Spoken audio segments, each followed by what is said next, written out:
তিস্তা পাড়ে বাস, ভাবনা 12 মাস।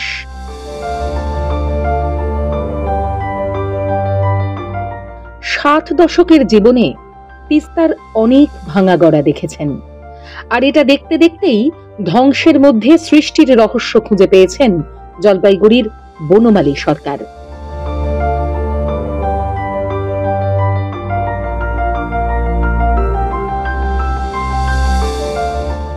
তিস্তায় সাঁতার কেটে ভূমিধস, বন্যায় ভেসে আসা গাছের ডালপালা, কাঠ ইত্যাদি সংগ্রহ করেন তিনি।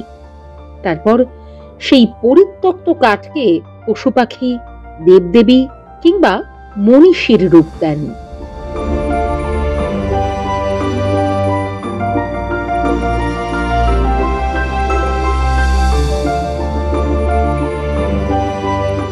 বনমালীর তৈরি অনবদ্য সেসব ভাস্কর্য দেশের গণ্ডি ছাড়িয়ে এখন সমাদৃত বিদেশেও।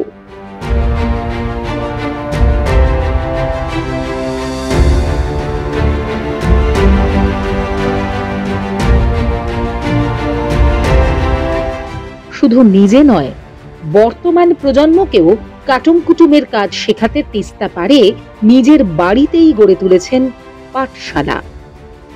বনমালীর শিল্পকর্ম দেখতে দেশের বিভিন্ন প্রান্ত তো বটেই, এমনকি বিদেশ থেকেও মানুষজন আসেন। ঘরের ঠাসা শিল্পকর্ম দেখে মুগ্ধ হয়ে যান তারা।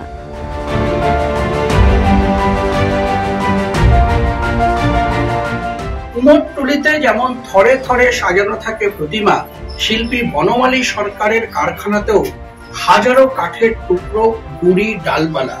পরিত্যক্ত এই সমস্ত কাঠ থেকেই তৈরি হবে অনবদ্য ভাস্কর্য।